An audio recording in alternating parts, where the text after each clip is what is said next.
Déjà, l'association de monstres sacrés m'a toujours gênée, parce que d'abord, c'est pas un monstre, c'est un homme, et qui a été désacralisé apparemment par des faits qui sont passés sous la justice.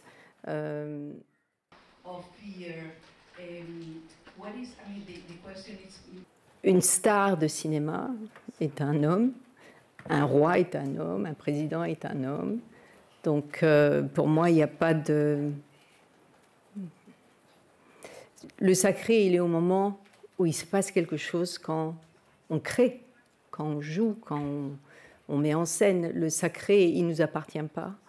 Et quand on est désacralisé, comme il l'est en ce moment, ça veut dire que voilà, ça fait réfléchir sur le pouvoir qu'ont certaines personnes qui prennent le pouvoir. Et je pense que le pouvoir est ailleurs.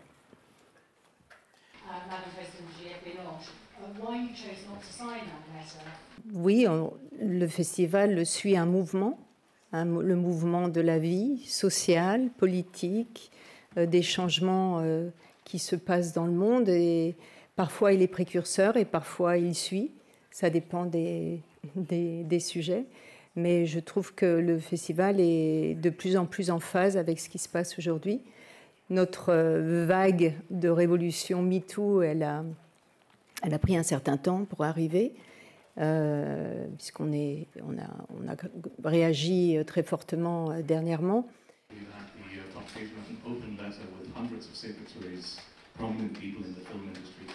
Oui, extrêmement important. Je suis très émue, je suis très très satisfaite de cette décision. C'est pour moi une victoire, vraiment, et une grande avancée, un pas en avant. On avance, on avance. Merci, merci. La justice a été rendue, j'ai l'impression.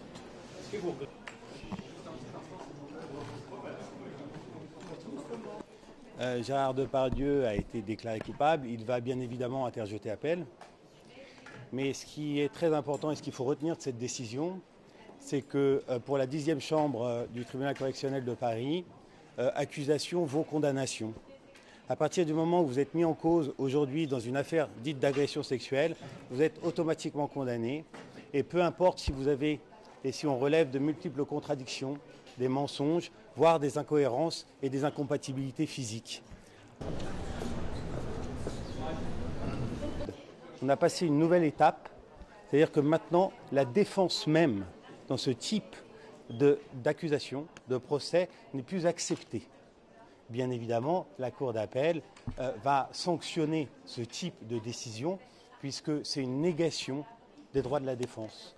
C'est-à-dire que le tribunal a expressément indiqué, il l'a écrit et il l'assume, que le fait de remettre en cause la véracité des accusations qui sont portées contre vous, c'est une agression supplémentaire. Le fait de considérer qu'une personne qui vous met en cause ment, c'est une agression supplémentaire. C'est-à-dire que ça revient à dire qu'une personne qui vous accuse est automatiquement une victime et par voie de conséquence, vous êtes automatiquement coupable. Donc finalement, il n'y a plus de procès. Et c'est encore un droit inhérent à toute personne dans un système juridique digne de ce nom que de pouvoir contester les faits sans qu'on puisse le lui reprocher. Merci. Je vous l'ai dit, oui, bien sûr. Maître, votre attitude a été condamnée en quelque sorte. Est-ce que vous avez une réaction là-dessus?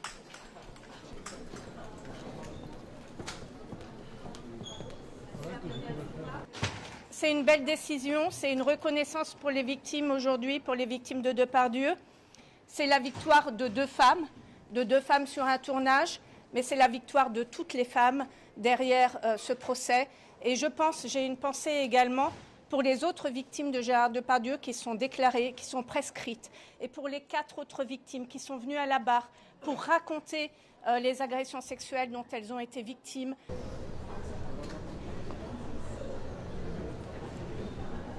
Il faut savoir que vivre des agressions sexuelles, c'est une expérience qui est extrêmement traumatisante. On a pu le voir encore des années plus tard, qu'elles sont encore marquées par ces faits-là. Et aujourd'hui, j'espère que c'est la fin de l'impunité d'un artiste dans le milieu du cinéma. Je crois qu'avec cette décision-là, on ne peut plus dire qu'il n'est pas un agresseur sexuel. Et c'est vraiment très important. On fait des MeToo dans le cinéma, des MeToo dans la cuisine. En réalité, bon, c'est partout. Mais il est quand même important qu'effectivement chacun voit midi à sa porte parce que selon les milieux professionnels et les conditions de travail, ça répond à différents modes de fonctionnement. Que ce qui a été permis là à Gérard Depardieu, c'est bien tout un système qui l'a permis. C'est ce qui est ressorti des débats. Et ce qu'ont montré aussi les débats, c'est que rien n'était fait pour mettre en place.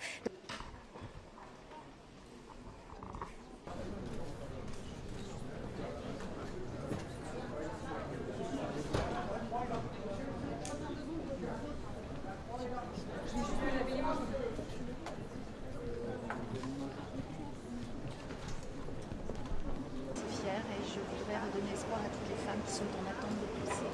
C'est difficile, mais on y arrive. On a été entendus, justice a été rendue, ça fait des années qu'on nous dit on attend que justice se fasse. La justice a fait son travail. À mon avis, aujourd'hui, la justice a fait son travail. J'aimerais qu'ils se disent que ça risque de leur coûter plus cher. Voilà. Mais en tout cas, je suis en paix avec moi-même, je suis en paix avec ma conscience et c'était bien plus important. Parce que je n'étais plus pendant ces 2 ans où j'ai réfléchi avant de porter plainte. Et aujourd'hui, je me sens très très heureuse d'avoir été au bout de cette aventure terrible. Au milieu du cinéma, à l'égard de ces personnes-là. Et là, on vient d'apprendre par exemple que Gérard Depardieu continue de tourner, et bien un agresseur sexuel, qu'on ne pourra pas dire qu'il ne l'est pas, et qu'on ne doit pas non plus. Et j'ai beaucoup pensé à ces jeunes femmes. Plus fragilement, parce que je suis fragile aussi, mais j'ai beaucoup pensé à certaines jeunes femmes que j'avais en tête en me disant mais bon sang, comment est-ce qu'on peut supporter ça? Et qu'il ait été puni, vraiment c'est pour moi très important, très très précisément.